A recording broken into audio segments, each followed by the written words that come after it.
लढा राष्ट्रहिताचा संकल्प शुद्ध राजकारणाचा हा विचार घेऊन आम्ही आमची लढाई चालू केलेली आहे। गेल्या अनेक वर्षांपासून सुरू असलेली चळवळ आणि अखंडपणे चालू राहणारे मी विनंती करतो सगळ्या पत्रकार बंधूंना की आम्ही कुणावरती पण नाराज नाही, हे आपण प्रथम लक्षात घ्यावं।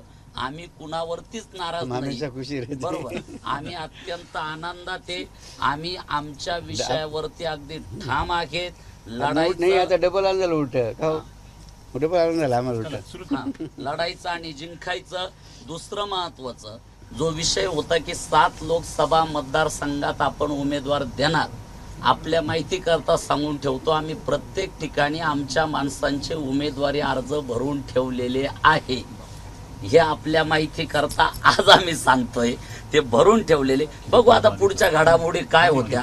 अत्यंत आम्ही निवांतात, नाशिक आमचं केंद्रबिंदू आहे, आम्ही लढणार हे अगदी ठाम आहेत। त्या दृष्टिकोनात नियोजन यानंतर बाबाजी सुरू करणार। महाराजजी, हेमंत गोडसेंना उमेदवारी जाहीर झालेली आहे, काय पहिली प्रतिक्रिया? ओम जगद्गुरु जनार्दन स्वामी भारत मातेचे निवंदन करून जय बाबाजी भक्त परिवार यांनी प्रथमच निर्णय घेतलेला आहे की लढायचं आणि जिंकायचं, आणि नारासुद्धा प्रथमपासून देण्यात आलेला आहे की लढा राष्ट्रहिताचा आणि संकल्प शुद्ध राजकारणाचा। आणि सर्वानुमते या ठिकाणी जाहीर करण्यात आलेलं की आम्हाला तिकीट मिळो अगर मिळो या ठिकाणी आम्ही लढणार आणि जिंकणार। तुम्ही सुद्धा महायुतीकडून इच्छुक होतात, मुख्यमंत्र्यांची भेट झाली होती, भाजप नेते गिरीश महाजन देखील तुमच्या भेटीला आले होते, वाटत होतं महायुतीकडून तिकीट मिळेल असं? बा प्रत्येकाला अपेक्षा असते की नाही, मात्र बघा त्याबद्दल आम्हालाही काहीच त्याचा शुभाशुभ नाही। उलट आम्हाला डबल आनंद झालेला आहे की ज्या उमेदवारांना तिकीट मिळालं त्यांचं आम्ही टाळ्यातून अभिनंदन करीत आहोत। तुमची पुढची भूमिका काय? आमची पुढील भूमिका जी ठरलेली आहेत, पहिल्या पण जी आमची भूमिका जी ठरलेली आहेत, लढायचं आणि जिंकायचं। हे पण तुम्ही आता उर्वरित 7 मतदारसंघांमध्ये तुमच्या जिथे भक्त परिवार तिथं तुम्ही निवडणूक लढणार, तुमचे उमेदवार निवडणूक लढणार आहेत का?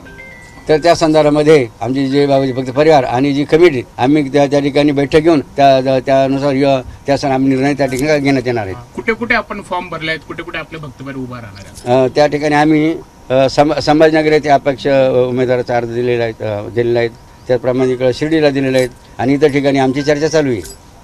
आता तुमच्या महायुतीला कुठे फटका बसेल असं वाटतंय? आम्हाला त्या संदर्भात काही बोलायचं नाही त्या मुद्द्यावर। तुम्ही मुख्यमंत्र्यांची भेट देखील घेतली होती, मग पुढे काय? तर त्यांनी बोलवलं होतं म्हणून आम्ही गेलो होतो। काय शब्द मिळाला होता मुख्यमंत्र्यांकडून? त्यांनी कोणताही शब्द दिलेला नव्हता, ते विचार करू असं मध्ये ते बोलले होते। शिवसेनेकडनं देखील आपण अर्ज भरला होता, त्या सगळ्या संदर्भामध्ये पुढे काही बोलणं झालं होतं का, किंवा मागील काळामध्ये नेमका काय शब्द देण्यात आला होता? तर बघा, बाबांनी अनेक वेळा विषय झाला की आमचे भक्त प्रत्येक पक्षामध्ये, राष्ट्रवादी असो, काँग्रेस असो, भाजप असो, शिवसेना असो, दोन्ही गट असो, प्रत्येक पक्षामध्ये आमचे, त्यामुळे प्रत्येकजण काय आपापल्या पक्षाच्या नेतृत्वाची त्या ठिकाणी चर्चा संवाद करीत असतात। पण तुम्ही शिवसेनेकडून अर्ज भरला होता, चर्चेचा विषय आला, शब्द दिला का तुम्हाला? तो निर्णय आमच्या कमिटीने घेतला होता। आता राज्यामध्ये 7 ठिकाणी आपण जे आहे ते निवडणूक लढणार आहात, ते कधी निर्णय घेणार आहे, म्हणजे लढणार आहे की नाही? आता आम्ही ह्या अर्ज कधी माघारी होणार आहेत?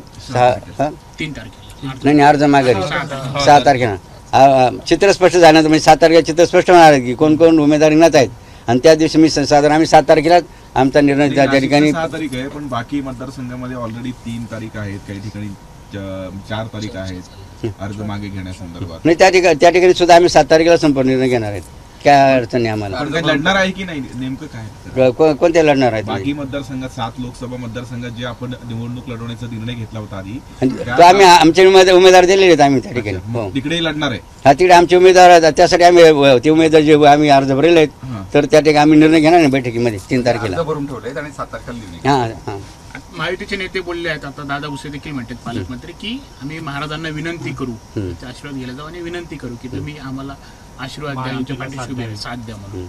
ही जी यावेळची निवडणूक आहे, ही निवडणूक जनता जनार्दन आणि जे बाबा भक्त परिवारानेच हातात घेतली, त्यामुळे बाबांचा प्रश्नच नाही, त्यामुळे सर्व भक्त परिवाराचाच हा निर्णय असणार आहे। पण माघार बाबांनी नाही. तुम्हाला भेटायला गिरीश महाजन आले होते, बावनकुळेंची पण भेट झाली, सगळ्या नेत्यांनी भेट घेतली, पण सगळ्यांनी फक्त आशीर्वाद मागितले. तुम्हाला असं वाटत नाही की प्रत्येक दरवेळेस तुम्हाला समजोता केला जातो आणि तुम्हाला मागे घ्यायला लावतात, पण राजकारणात प्रवेश देत नाही?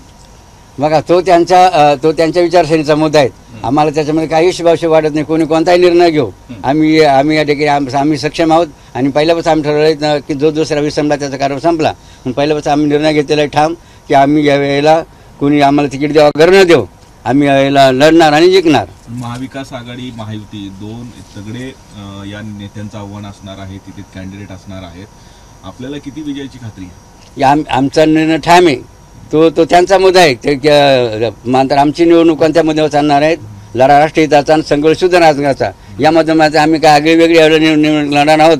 आपण म्हणतो ना, तो काम आहे वगैरे जे होईल ते आपल्याला निश्चित पाहायला मिळेल. भविष्यामध्ये ही निवडणूक कशा रीतीने चालू आहेत. पण आपल्याला विजयाची किती खात्री? नाही, विजय आमचा पक्का निश्चित आहे. आमचा ठाम खात्री आम्हाला या संदर्भामध्ये. ओके, चलो